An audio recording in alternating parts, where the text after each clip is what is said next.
Assalamualaikum warahmatullahi wabarakatuh. Salam sejahtera bagi semuanya. Semoga diberi kesehatan selalu. Kali ini kita akan belajar tentang WAN atau singkatan dari Wide Area Network. Apa itu WAN? WAN adalah jenis jaringan komputer yang mencakup geografis sangat luas. Jaringan WAN memungkinkan perangkat jaringan dapat saling berkomunikasi yang lokasinya jauh satu sama lain, bahkan bisa mencakup kota, negara, atau bahkan benua yang berbeda. Jaringan ini memungkinkan suatu organisasi atau individu data, komunikasi, dan sumber daya lainnya secara efisien meskipun berada pada lokasi yang berjauhan. Komponen dan peralatan WAN. 1. Router. Router adalah perangkat inti dalam jaringan WAN. Mereka mengarahkan lalu lintas data antara berbagai jaringan atau subjaringan dan memastikan data mencapai tujuan dengan menggunakan jalur terbaik. Yang kedua, switch. Switch digunakan untuk menghubungkan beberapa perangkat jaringan lokal LAN atau jaringan cabang dan mengelola lalu lintas data antar mereka. Sebenarnya komponen dan peralatan WAN ada banyak.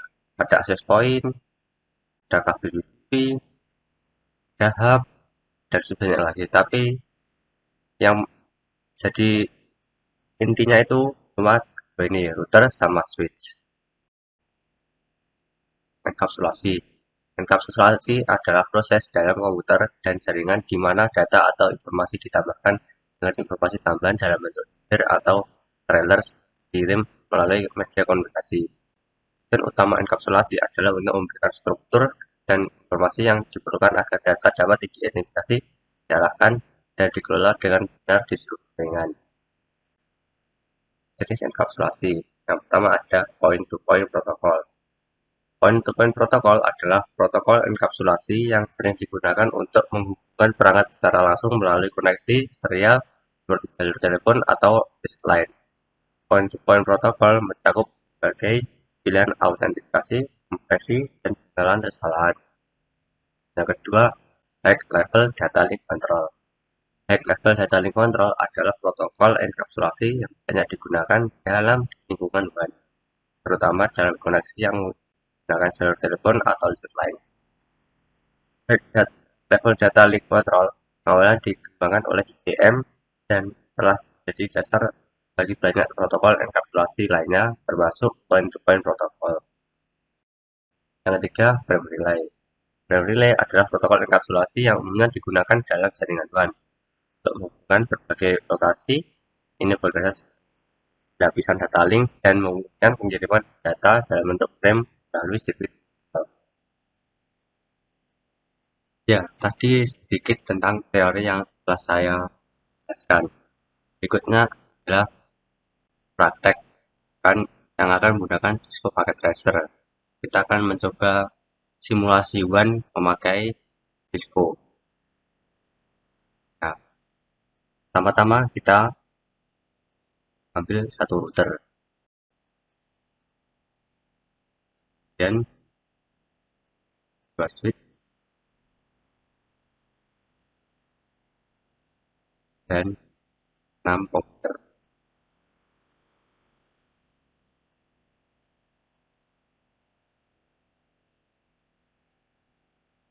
Nah, pada masing-masing komputer kita kan pada switch dan satu switch itu memiliki 3 komputer.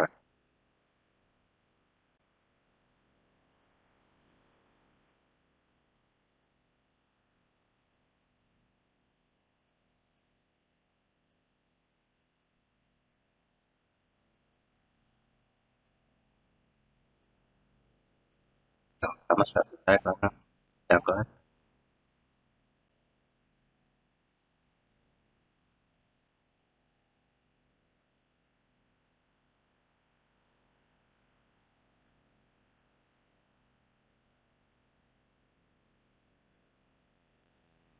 Nah, switch ini juga akan kita hubungkan dengan router.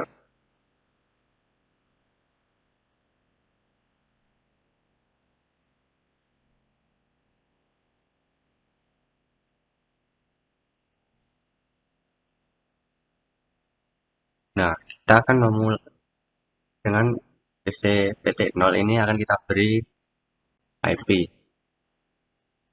Misalnya adalah desktop, iPhone desktop di IP,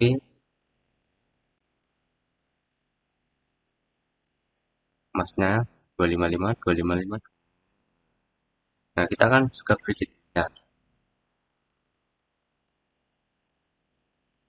Nah, gateway ini merupakan IP dari router nanti yang akan kita pasangkan.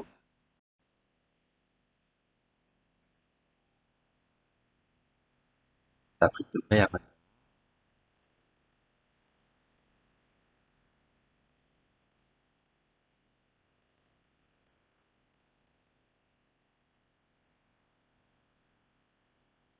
Ya.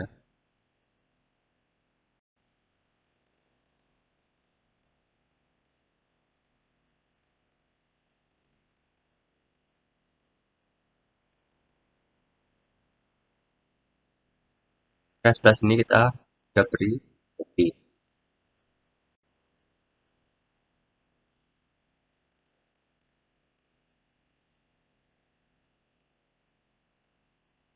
Nah, tadi yang komputer sebelah sini kita beri IP 192.168.1. Nah, sekarang yang sebelah sini kita beri 192.168.2.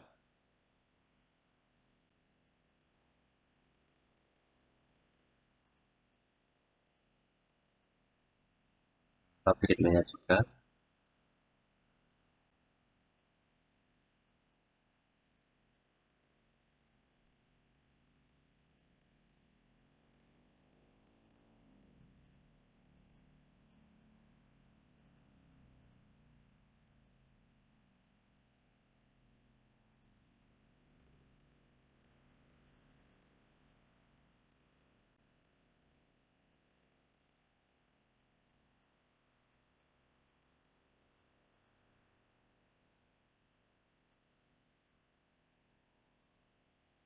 Sekarang kita akan memberi IP pada routernya. Nah, yang pas Ethernet 0.0/0 ini ke sini, ke arah yang kiri.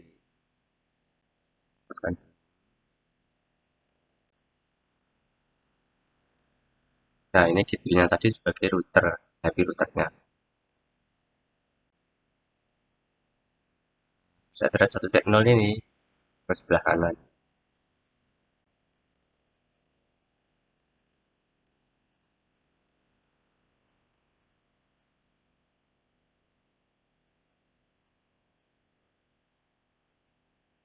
Nah, setelah ini, nah, selanjutnya kita akan setting RIP pada router. Karena kalau mau setting RIP-nya, komputer yang sebelah kanan tidak bisa berkomunikasi dengan yang sebelah kiri. Contohnya, ya, akan pilot. Sering masukkan IP networknya. Nah, network ini selalu dipakai IP yang awal, biasanya 0.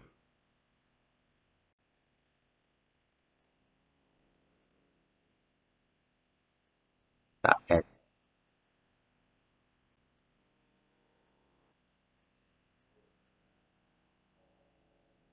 sekarang kita akan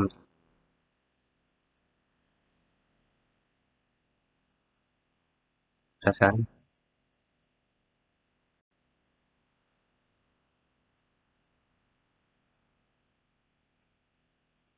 Nah, segini dulu untuk prakteknya tentang WAN.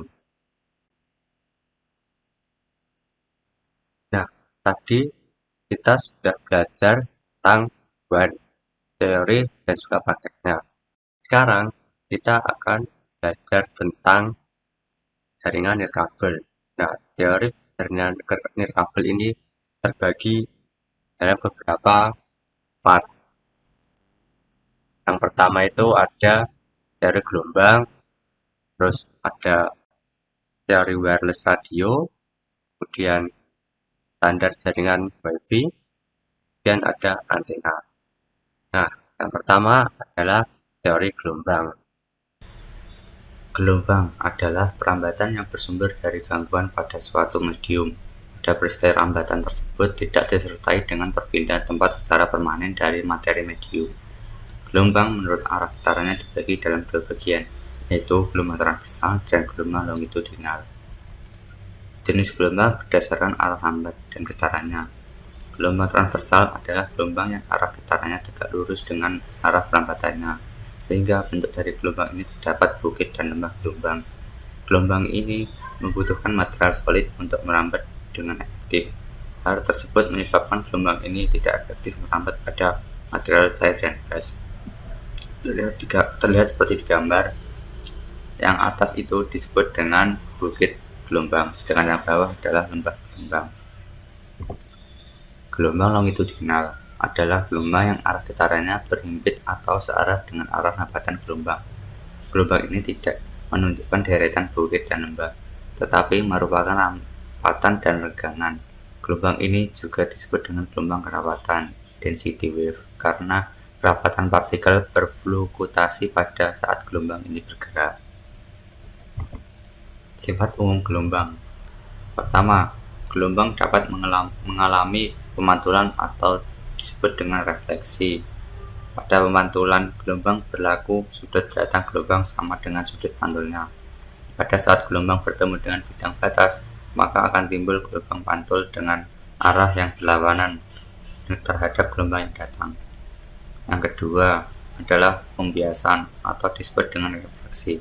Dalam perambatan gelombang, apabila melewati bidang batas dua medium, maka gelombang datang akan mengalami pembelokan. Arah pembelokan gelombang disebut dengan pembiasan. Berdasarkan hukum Snellius, dinyatakan bila gelombang datang dari medium yang lebih rapat ke medium yang kurang rapat, maka gelombang akan dibiaskan mendekati garis normal dan sebaliknya. Ketiga, lenturan atau difraksi, yaitu apabila gelombang melalui sebuah penghalang yang memiliki sebuah celah. Pada celah tersebut akan menjadi sumber gelombang baru yang meneruskan gelombang awal ke segala arah. Gelombang yang melewati celah tersebut akan mengalami lenturan atau disebut dengan difraksi.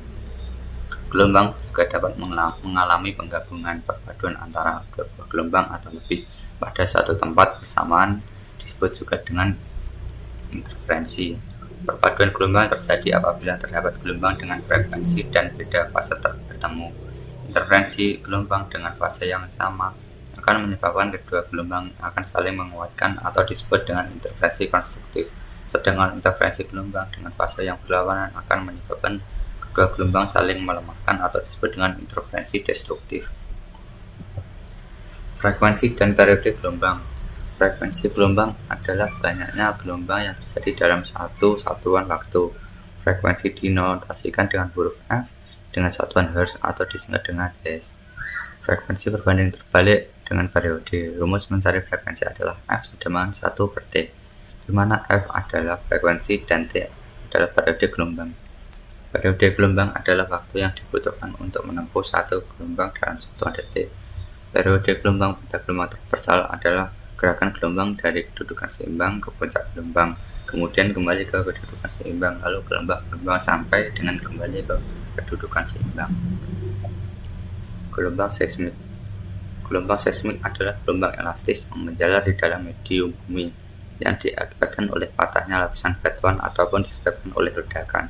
Gelombang seismik merambat sesuai dengan prinsip perambatan gelombang cahaya.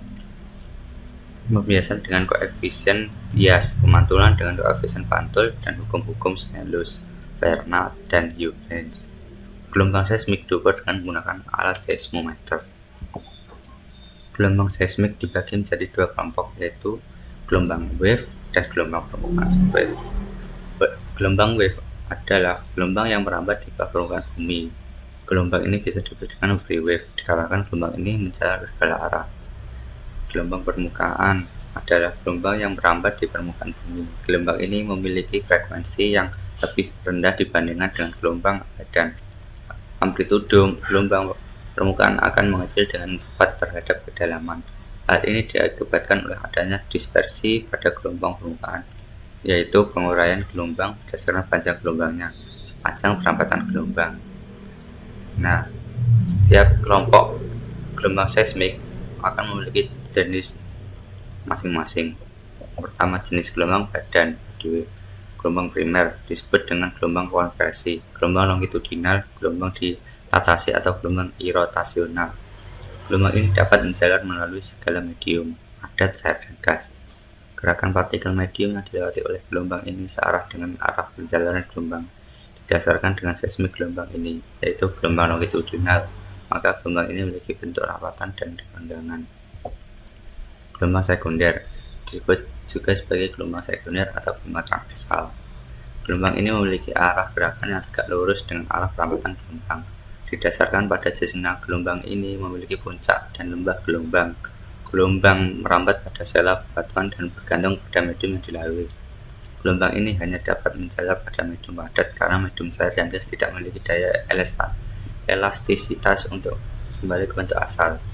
Berdasarkan waktu penjalarannya, waktu penjalaran gelombang S lebih lambat dibanding dengan gelombang P. Gelombang S dibagi menjadi dua bagian, yaitu gelombang sekunder vertikal dan gelombang sekunder horizontal. Gelombang vertikal adalah gelombang S yang gerakan partikelnya terpolarisasi pada gerakan vertikal, sedangkan gelombang horizontal adalah gelombang S yang gerakan partikelnya horizontal.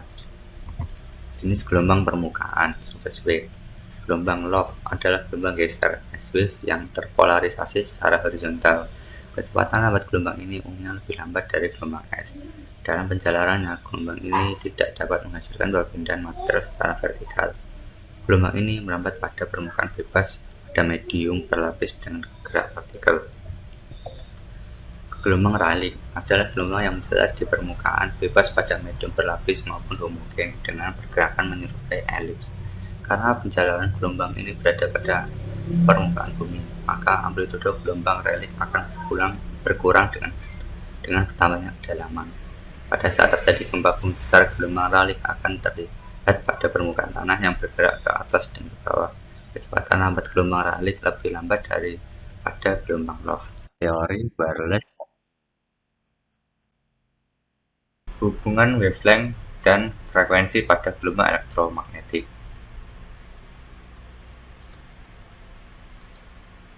Untuk mencari wavelength atau panjang gelombang, rumusnya adalah panjang gelombang sama dengan C per F. Lambang gelombang disimbolkan dengan lambda, sedangkan C ini adalah konstanta. Satu konstanta itu sama dengan 3 kali 10 pangkat 8 meter per second. F-nya itu adalah frekuensi, satuannya adalah Hertz. Wavelength berbanding terbalik dengan frekuensi. Contoh kasus pada frekuensi 2400 Hz. Lambda sama dengan 3 kali 10 pangkat 8 meter per second per 2,4 kali 10 pangkat 9 Hz. Panjang gelombang sama dengan 0,25 meter atau 12,5 cm. Tx power. Daya yang keluar dari sebuah radio akan menentukan banyak hal termasuk jarak yang dapat dicapai, kuat atau lemahnya penetrasi, dan seberapa besar bandwidth yang akan diperoleh. Satuan dari power adalah desibel atau disingkat dB. dB sama dengan nilai pengukuran relatif dari dua nilai power. dB nilai tanpa dimensi. dB nilai pembanding untuk pengukuran relatif terhadap nilai 1 mW. Satuan dari Tx power adalah miliwatt atau disingkat mW. Formula konversi dB ke mW adalah dBm sama dengan 10 log dalam kurung P miliwatt. Formula singkat untuk mengingat konversi dB ke mW. Plus 3 dB maka P kali 2 dari miliwatt. Min 3 dB maka P per 2 dari mW. Plus 10 dB maka P kali 10 mW. Min 10 dB maka P per 10 mW. Bisa dilihat di tabel ini.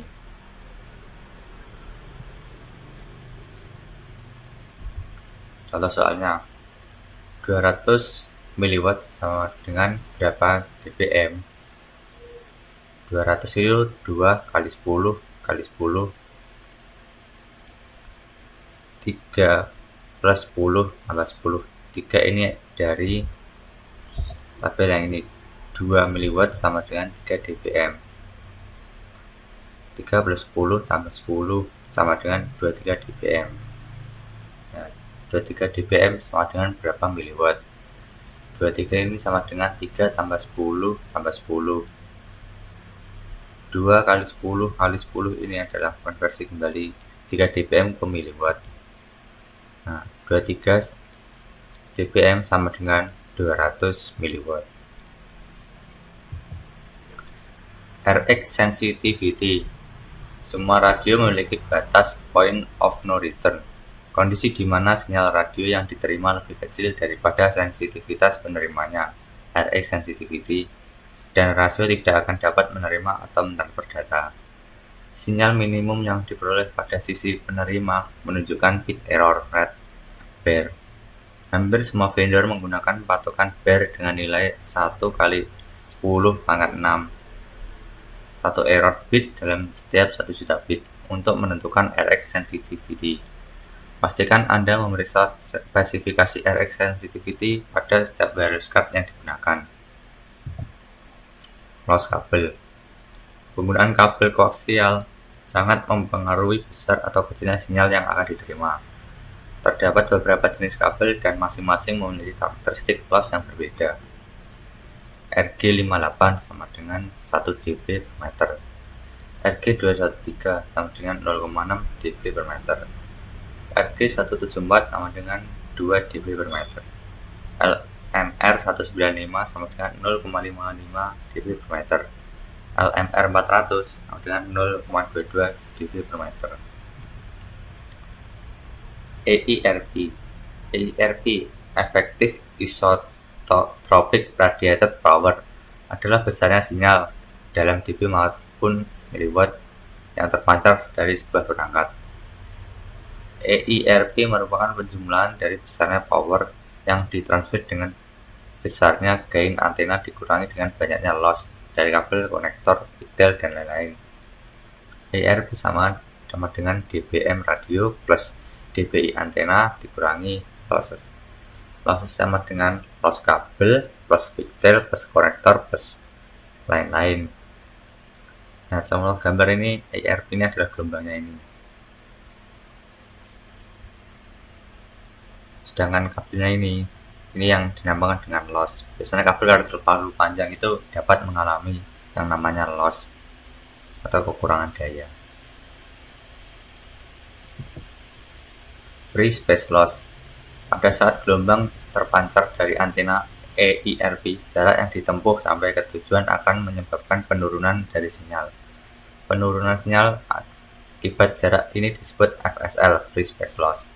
Semakin jauh jarak, semakin besar FSL. Semakin tinggi frekuensi, semakin besar FSL. Cara mencari FSL adalah FSL sama dengan 32,4 plus 20 kali log F plus 20 kali log D. F sama dengan frekuensi, D sama dengan jarak.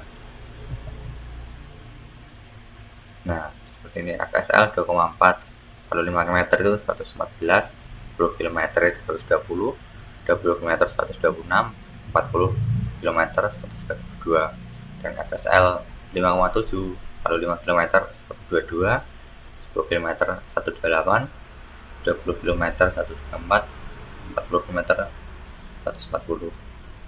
Nah, ini transmitter ini akan memberikan sinyal dan receiver ini akan menangkap sinyal. Link budget. Sebelum instalasi, ada baiknya kita melakukan perhitungan secara teoritis mengenai perkiraan sinyal yang akan diperoleh. Perhitungan link budget melibatkan komponen tax power, loss sisi pemancar, antena gain sisi pemancar, FSL, antena gain sisi penerima, loss sisi penerima. Hasil link budget ini akan dibandingkan dengan RX sensitivity dari penerima. Nah, seperti ini contohnya. Transmitter ini ke pigtail kabel, ke lightning protector, ini RF kabelnya, ini antenanya. dan akan diterima ke antena sini, kemudian masuk ke kabel, light and protector, backtail, dan ini MIPI-nya CI. Sedangkan ini adalah loss-nya. Nah, contoh kasus TX 5 dBm 3 meter, kabelnya memiliki 3 meter, dan sinyal ini memancarkan 2 dB, dengan ini mendapatkan 2 dBi parabolik,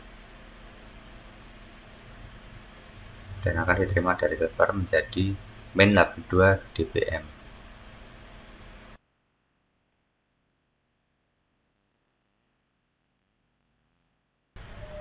Antena didefinisikan sebagai perangkat yang biasanya terbuat dari logam, sebagai tongkat atau kawat untuk memancarkan dan menerima gelombang radio. Antena adalah komponen utama dalam sistem WLAN. Antena bekerja dengan memancarkan gelombang elektromagnetik dalam arah radial yang terkoordinasi. Konsep antena. Antena adalah komponen penting dan menentukan dalam propagasi gelombang. Antena bertugas untuk merubah sinyal radio yang dilewati konduktor menjadi gelombang elektromagnetik di udara lepas dan sebaliknya. Penggunaan antena harus sesuai dengan kebutuhan. Ada beberapa komponen yang perlu diperhatikan. Pertama, arah sebaran atau fokus directionality. 2, besar atau kecilnya penguatan atau gain. 3, polarisasi. Nah, seperti pada contoh ini, transmitter ini akan memancarkan gelombang elektromagnetik pada antena, kemudian antena akan menyebarkannya menjadi gelombang radio, dan yang kedua ini, antena kedua ini akan menangkap gelombang radio, kemudian akan dikonvert menjadi gelombang elektromagnetik pada receiver. Polarisasi antena. Saat tegangan elektrik bergerak naik atau turun melalui sebuah konduktor, akan terjadi gelombang elektromagnetik dengan sudut arah yang konstan pada konduktor. Gelombang dapat bergerak naik dan turun atau menyamping tergantung pada posisi antena. Kita menyebutnya sebagai polarisasi. Nah, ini adalah bentuk-bentuk polarisasi. Nah, merah ini adalah polarisasi vertikal, nah hijau adalah polarisasi horizontal, nah biru ini adalah polarisasi sirkular. Polarisasi terfilter. Seperti pada gambar, lampu ini membuat 3 jenis polarisasi gelombang. Kemudian, sekat ini bertugas untuk memfilter gelombangnya. Nah, setelah difilter, hanya ada satu gelombang yang masuk, yaitu gelombang yang horizontalnya hijau. Antena directionality. Omnidirectional, segala arah, direksional, terfokus pada arah tertentu, yakni sektoral, yaki, grid, solidfish. Arah fokus antena menentukan besar kecilnya penguatan gain antena. Omni antena. Bentuk antena paling sederhana adalah dipole antena, hanya berupa sebatang kawat. Omnidirectional adalah pengembangan dipole antena, namun menggunakan perhitungan resonansi seperempat lambda. Gain terbesar dalam antena omni berkisar antara 15 dBi sampai 18 dBi. Nah, ini adalah contoh omni antena. Omni antena ini ada yang ini. Biasa dalam access point indoor. Nah, bentuk sinyalnya akan jadi seperti ini. 360 derajat.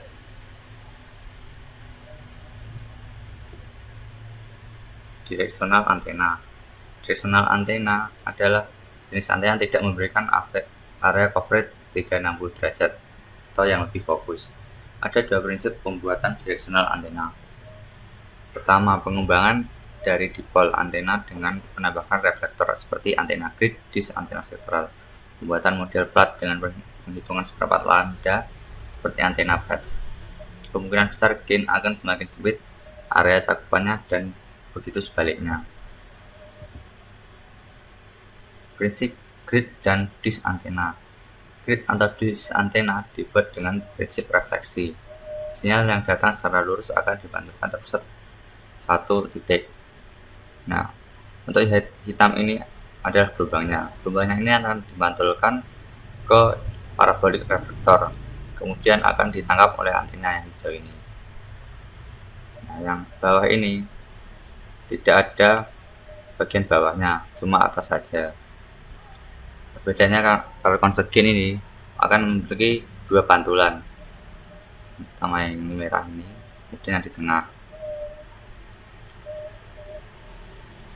Nah, Gregorian gauge ini sama dengan yang green. Perbedaannya adalah cembung dan sepung.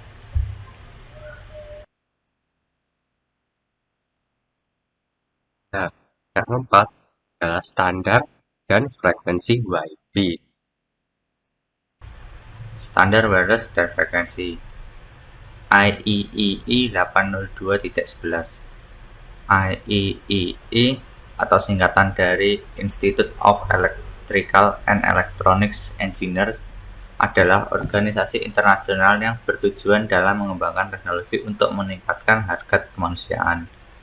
IEEE adalah sebuah organisasi profesi nirlaba yang terdiri dari banyak ahli di bidang teknik yang mempromosikan pengembangan standar-standar dan bertindak sebagai pihak yang mempercepat teknologi baru dalam sebuah aspek dalam industri dan rekayasa engineering yang mencakup telekomunikasi, jaringan komputer, kelistrikan, antariksa, dan elektronika.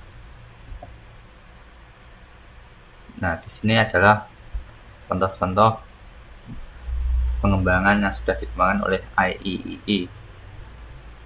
Protokol 802.11a, 802.11b, 802.11g, N, dan AC. Yang mana yang A ini sudah dikembangkan dari tahun 1999 sampai 2012 yang AC. Dan maksimum data transfernya yang paling kecil adalah 11 MB.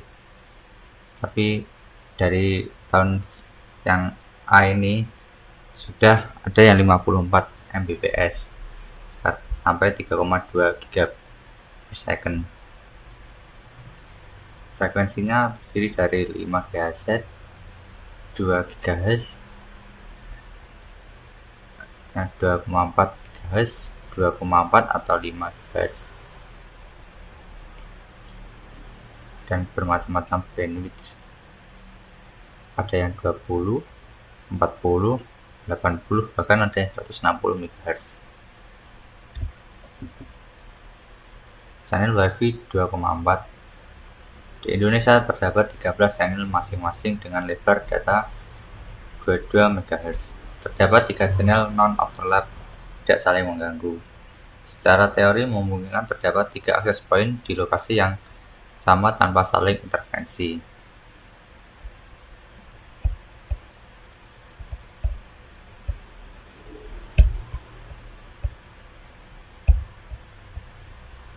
Nah, ini channel untuk 1, 2, 3 sampai 13.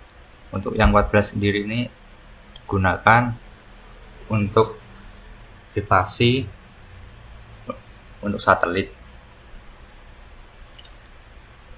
Biasanya yang paling digunakan itu yang channel 1, 6, dan 11. Masing-masing channel ini memiliki panjang gelombang 22 MHz.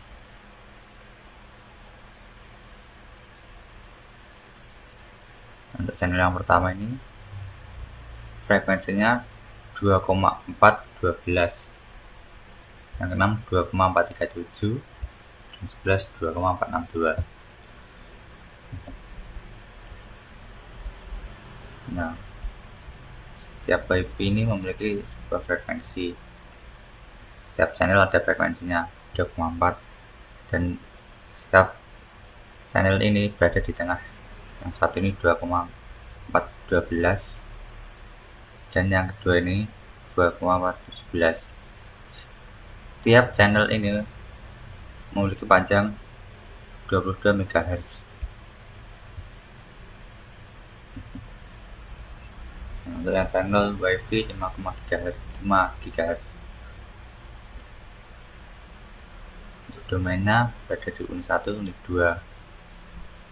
WiFi channelnya ini 364044. Nah, setiap yang memiliki kode A ini memiliki panjang 20 MHz dan dibagi menjadi 8, 1, 2, 3. Nah, N ini memiliki 40 MHz. Jadi tiap channelnya ini dibagi menjadi 4 bagian. Yang AC 80 MHz bagi 2. Bahkan ada yang 60 MHz ini dibagi sendiri, ini dibagi cuma 1. Perbandingan panjang gelombang. Yang 2 GHz yang merah ini, panjang gelombangnya ini sangat panjang, bahkan hampir 2 kali lipat dari yang 5 GHz. Tapi kelemahannya ini, sinyalnya ini agak tidak stabil. Dan menurut kelebihannya, memiliki panjang gelombang yang lebar, jadi jangkauannya itu luas. Berbeda dengan yang 5 GHz. 5 GHz ini memiliki panjang gelombang yang pendek, akan tetapi memiliki kekuatan sinyal yang sangat stabil. Dan kelemahannya itu karena tergolong pendek, gelombangnya jadi tidak cocok untuk digunakan area yang luas. Nah, ini dalam settingan mikrotik memiliki band yang 2 GHz dan frekuensinya itu biasanya pakai yang tadi seperti channel 2,14 yang channel 1 ini, 42 yang channel 6, dan yang 26 yang channel 12, 11.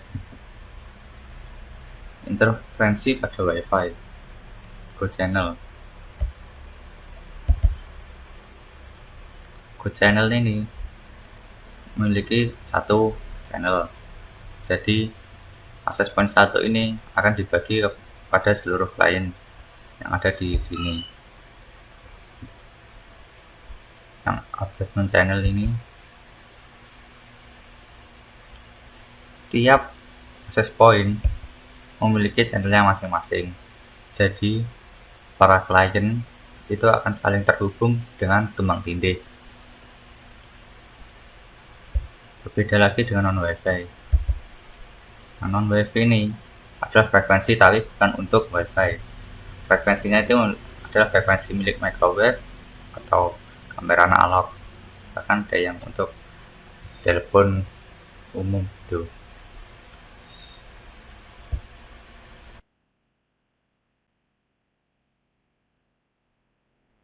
Tadi kita sudah belajar tentang teori jaringan kabel. Sekarang kita akan coba mempraktekannya secara simulasi menggunakan Cisco. Kita coba, kita ambil komputernya, ya, switch,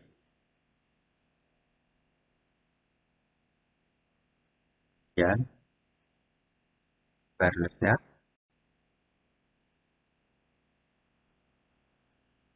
nah, perangkat kita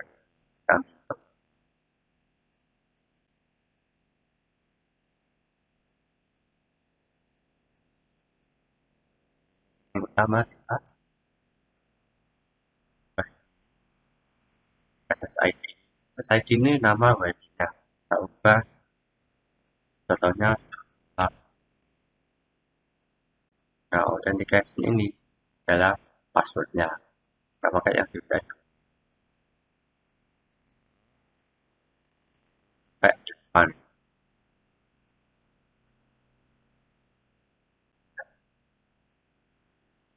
Belum ke setting, kita ganti perangkat wirelessnya di laptop.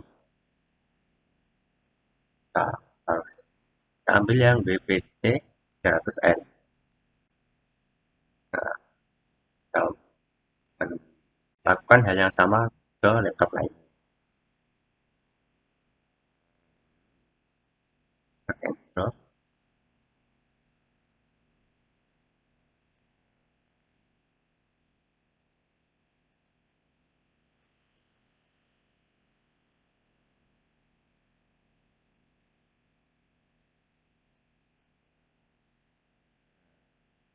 dan kita hubungkan antara router dengan switch ke access point. Kita setting routernya dulu.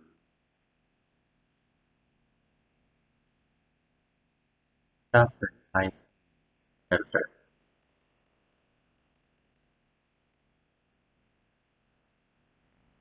IP karena kita akan mencoba di DHCP laptop ini kan, dan nanti akan ketiganya ini akan mendapat IP secara otomatis tanpa kita perlu ke CLI.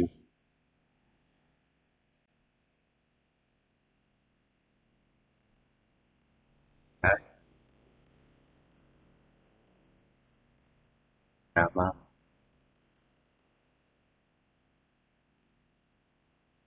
dan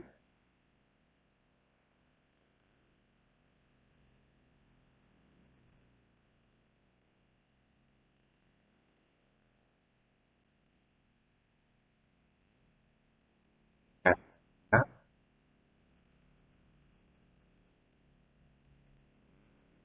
dan sampai pas.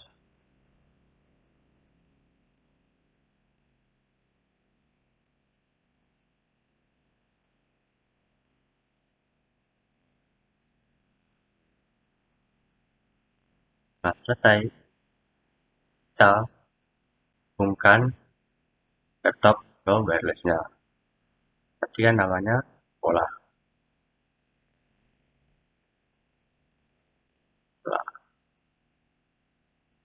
Maksudnya satu.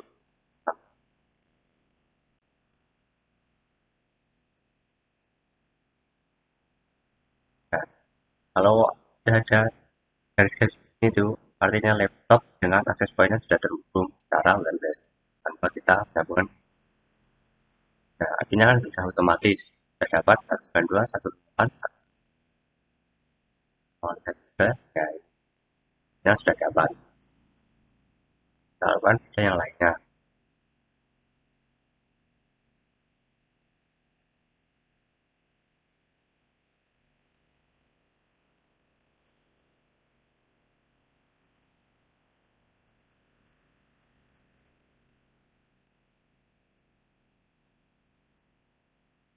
Nah, ya, sambung yang kedua. Ya, sudah dapat IP 08,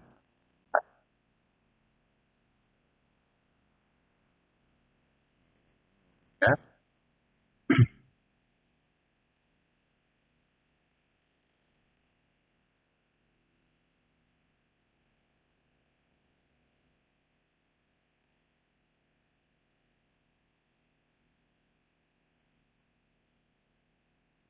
Yang ketiga juga sudah terhubung dan mendapat IP secara otomatis.